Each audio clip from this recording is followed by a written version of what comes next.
Hello! Kelly Renee Miller here, coming at you with another comic book review. As you may recall, if you watched my previous vlog, which I will link to, I purchased some comic books this week, some more, and I am now going to review them for you.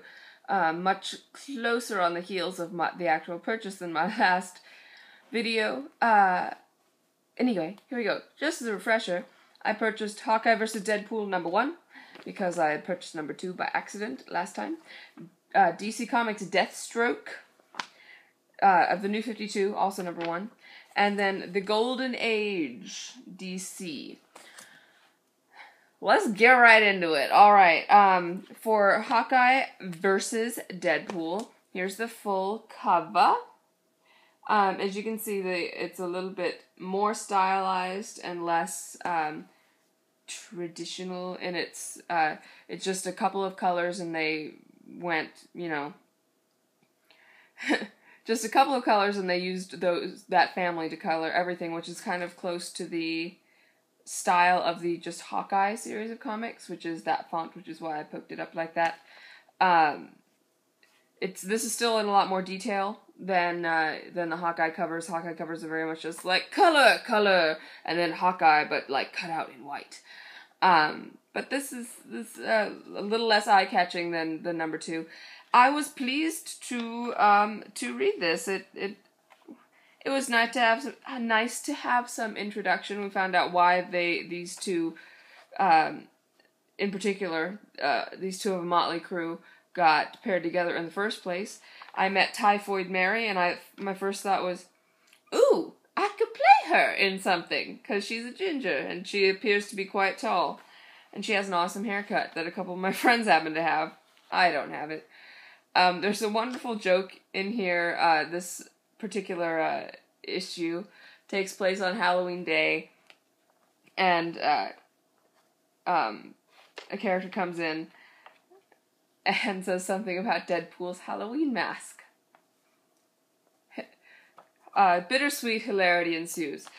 Point is, yes, I would recommend a read on this one, and probably in the correct order, because I found myself at the end of it going, I feel like that doesn't match up, and I have to go back and read the other one again. But we do get to, like, in the second one, where they're looking for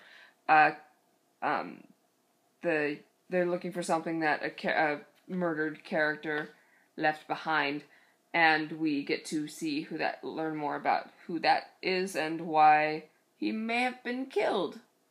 Which, not that killing anyone is good, but if there's a reason for it, I'd like to know it, because thinking about people just killing people out there randomly and senselessly is not the most settling thought in the world. Okay, moving on to Deathstroke. This is a DC comic. This is my first DC comic book that I've read, and I purposefully went with somebody that I didn't already know about, because if I'm going to expand the universe, I'd better do it in a place I have not. Why explore where I've already been? That's not exploring, that's revisiting, and I'm trying to explore. So, here is the full cover of this one. Don't catch the light and don't get in shadow. There we go. Deathstroke, the New 52, #1. This is a very clear reboot, now that I've read it. The whole, like, we're dropped into the middle of a story. There's a narration from Deathstroke introducing himself outright, like, hey, I'm new, but the character himself is clearly not new. And he's like, my old nemesis, and my old this and all that, and I got excited about this 2-page ad.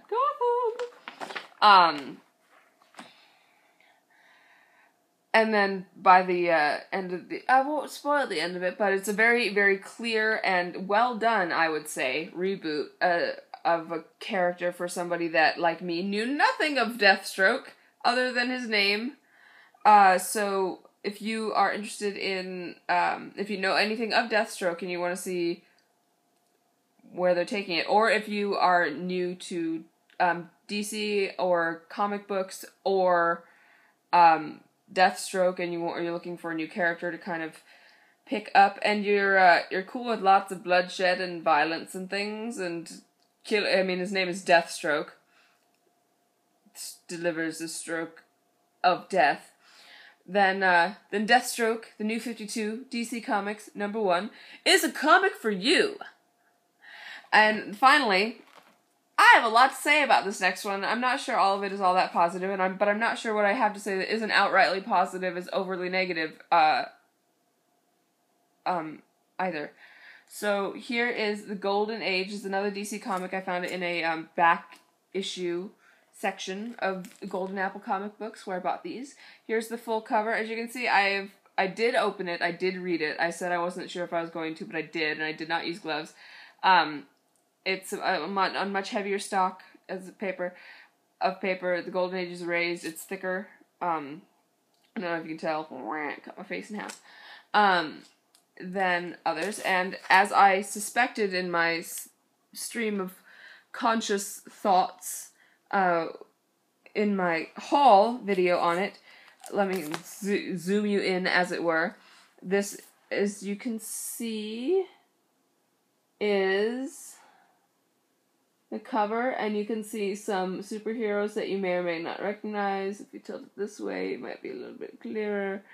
And you can see the edge of a life cover, and there's an American flag emblem on the back, or in the background, I should say, of that drawing, and it's looks like a certain shield belonging to a certain captain of another universe. I won't say who, but America. And This issue was published in 1993, so it's 21. This comic book can drink. Oh my goodness, it's 21 years old. It's in excellent condition, and you can tell that it was 21 years old. Apart from the lack of technology and references there too, you can also tell for reasons such as the style of drawing and the style of writing. The style of storytelling, meaning